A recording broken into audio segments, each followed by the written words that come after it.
जनवरी 1 साल का पहला दिन और आप खुद से बोलते हो यार बस बहुत हुआ, इस साल मैं अपने सारे गोल्स अचीव करने वाला हूँ पूरे डिसिप्लिन के साथ, बाकी लोगों से अलग बनूंगा, अपना बेस्ट वर्जन। क्योंकि जहाँ 99% लोग फेल हो जाते हैं वहीं मैं टॉप 1% बनूंगा। आप फिर गोल्स लिखते हो, वीडियोस देखते देखते दिन और महीने बहुत तेजी से बीत जाते हैं, लेकिन अभी भी आपकी प्रोग्रेस कुछ खास हुई नहीं होती। सच तो ये है कि सबको गोल्स अचीव करने हैं, सबको सक्सेस चाहिए और टॉप 1% बनना है, लेकिन ज़्यादातर 99% लोग इस लूप से बाहर निकल ही नहीं पाते, क्योंकि उन्हें वो सीक्रेट कोड पता ही नहीं होता जो टॉप 1% लोगों ने डिकोड कर लिया है। लेकिन अगर आप सच में अपना बेस्ट वर्जन बन के टॉप 1% में आना चाहते हो तो आपको वो सेम सीक्रेट कोड समझने होंगे और फॉलो करने होंगे जो बाकी के 99% लोगों को पता तक नहीं है। और एग्जैक्टली वही सीक्रेट कोड्स अभी आपको पता चलने वाले हैं जो टॉप 1% लोगों को टॉप 1% बनाते हैं। और अगर वीडियो ना पसंद आए ना तो नीचे कमेंट्स में भर भर के हिट देके जाना, लेकिन फोर्थ प्रिंसिपल ज़रूर फॉलो करना क्योंकि वही सबसे इंपॉर्टेंट कोड है। लेकिन उससे पहले कोड 1, मूव फास्टर देन 99%। एक कॉमन पैटर्न जो टॉप 1% लोगों में देखा गया है वो ये है कि वो बहुत फास्ट मूव करते हैं। वो हमेशा ना एक अर्जेंसी में रहते हैं, उन्हें नहीं लगता कि उनके पास बहुत टाइम है। तभी एलॉन मस्क भी कहते हैं पेशेंट रहना बंद करो और खुद से पूछो मैं अपने 10 साल के प्लान को सिर्फ 6 महीने में कैसे अचीव कर सकता हूँ। अब ये सुनकर आपको शायद इम्पॉसिबल लग सकता है, लेकिन यही फ़र्क है एवरेज माइंडसेट और टॉप 1% माइंडसेट में। इवन जब मिलियनेयर कॉडी सिंजेक ने पूछा तो उनके super successful friend Bell Patrick ने बताया वो टॉप 1% सक्सेसफुल इसलिए बन पाए क्योंकि वो बहुत फास्ट मूव करते हैं। यानी जितनी देर में कोई आइडिया के बारे में सोच ही रहा होता है, बिल उतनी देर में उसे एग्जीक्यूट करके 10 एक्शंस भी ले चुके होते हैं।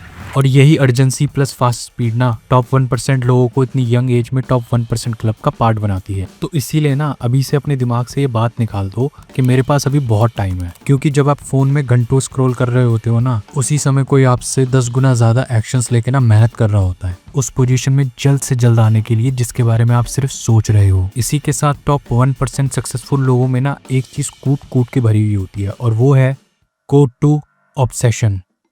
जहां बाकी के लोगों को सब कुछ चाहिए होता है, वहीं टॉप 1% लोगों को सिर्फ और सिर्फ एक चीज चाहिए होती है और वो उसके लिए ऑब्सेस्ड होते हैं। ऑब्सेशन का सिंपली मतलब है किसी चीज को इतना चाहना कि आप 24 घंटे बस उसी के बारे में सोचते रहो। एक ऐसा जोन जहां सिर्फ वही एक चीज आपके लिए मैटर करती है और कुछ नहीं। फॉर एग्जाम्पल माइकल जॉर्डन और रोनाल्डो देर रात तक प्रैक्टिस करते थे। जब बाकी के टीम प्लेयर्स सो रहे होते थे वो एक्स्ट्रा प्रैक्टिस करते थे अपना बेस्ट वर्जन बनने के लिए, और इसी ऑब्सेशन ने ना उन्हें टॉप 1% बनाया। अब आप इसे पागलपन कहो या जिद, बस उन्हें बाकियों की तरह एवरेज और नॉर्मल नहीं रहना होता। आपने भी ना कभी ये फ्लो स्टेट जरूर फील किया होगा जब आप किसी एक चीज में इतना खो जाते हो कि आपको बाकी की दुनिया दिखती ही नहीं। जैसे वीडियो गेम खेलते वक्त या जब आप किसी टास्क में इतने डीप फोकस से खो जाते हो कि आपको टाइम और आसपास का कुछ दिखता ही नहीं।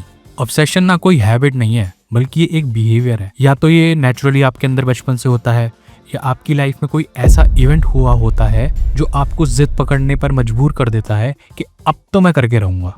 जैसे कि जब फैमिली, सोसाइटी या फंक्शंस में आपको और आपके पेरेंट्स को छोटा और गरीब फील करवाया जाता है, या फिर कुछ ऐसा बोल दिया जाता है कि वो बात आपके दिल पे बैठ जाती है। आप सोचते हो कि अब मैं ऐसा बनूंगा कि इन सबके मुंह पर थप्पड़ लगेगा और अपने पेरेंट्स को बेस्ट लाइफ दूंगा। ऑब्सेशन ना आपको जिद्दी बनाता है। आप तब तक चैन नहीं पाते जब तक आप अपनी मंजिल ना पालो। Code 3, be so valuable this world can't ignore you. देखो, टॉप कंपनीज और टॉप 1% लोग ये जानते हैं कि ये दुनिया चलाने के लिए कंज्यूमर्स चाहिए, और यही कंज्यूमर्स उन्हें रिच और सक्सेसफुल बनाएंगे। और यही कंज्यूमर्स 99% लोग होते हैं, क्योंकि लोग माइंडलेसली एंटरटेनमेंट देखना चाहते हैं, प्रोडक्ट्स खरीदना चाहते हैं और बैड हैबिट्स के लूप में वो फंसे रहते हैं ताकि टॉप 1% लोग इसका फायदा उठा सकें। लेकिन जरा सोचो, अगर आपने कुछ क्रिएट किया और खरीदने वाला कोई हो ही ना, तो आप रिच और सक्सेसफुल टॉप 1% कैसे बनोगे? वेल, अनफॉर्चुनेटली ना हम में से ज्यादातर लोग कंज्यूमर मोड में ही जी रहे हैं, क्योंकि हमारे ये डीएनए में है। अब कुछ लोग कहते हैं कंज्यूमर हैबिट्स को पूरी तरह छोड़ दो, लेकिन असल में सही रास्ता है कि आप सिर्फ कंज्यूमर नहीं बने रहो बल्कि एक प्रोड्यूसर बनो। आप कंज्यूम करने पर नहीं, प्रोड्यूस करने पर फोकस करो। आप उस एक चीज को प्रोड्यूस करने में इतने बेस्ट हो जाओ कि दुनिया आपको चाह कर भी इग्नोर ना कर पाए, क्योंकि टॉप 1% लोग अपनी फील्ड में इतने बेस्ट होते हैं कि पैसा उनके लिए काम करता है वो पैसों के लिए नहीं। पहले खुद वैल्यूएबल प्रोड्यूसर बनो और इस कंज्यूमर की रैट रेस से बाहर निकलो, फिर देखना सक्सेस खुद आपके पास चल के आएगी। Note 4, money is the only way. आपको ना ऐसे बहुत क्रिएटर्स मिल जाएंगे जो बोलेंगे सुबह जल्दी उठो, मेडिटेट करो, कोल्ड शावर लो, काम करो और आप एक दिन टॉप 1% बन जाओगे। ये सब बकवास है, क्योंकि इन सब हैबिट्स को फॉलो करने के बाद भी ना कोई गारंटी नहीं है कि आप टॉप 1% बन जाओगे। आप तभी भी 99% एवरेज लोगों की तरह रहोगे अगर आपके पास इनकम, नेटवर्थ और पैसा टॉप 1% क्लब में आने के लायक है ही नहीं। क्योंकि ये फिलॉसफिकल बड़ी बड़ी बातें, ये सब बहाने हैं अपने फेलियर्स को छुपाने के लिए। क्योंकि असल में ना बोलने का पैसा नहीं लगता, लेकिन मैसिव एक्शंस और अचीवमेंट्स में असली मेहनत लगती है। आप कितनी भी बड़ी बड़ी बातें कर लो, हैबिट्स फॉलो कर लो, लेकिन एंड ऑफ द डे आपके बैंक अकाउंट में कितना बैलेंस है यही डिसाइड करता है कि आप टॉप 1% क्लब में हो या नहीं। अब चॉइस आपके हाथों में है। और हाँ, इस वीडियो के बदले में आपसे सिर्फ इतना चाहिए कि आप इस चैनल को सब्सक्राइब करके सपोर्ट करो, ताकि फ्यूचर में ऐसी ही वैल्यूएबल वीडियो आए तो आपको पता चल सके।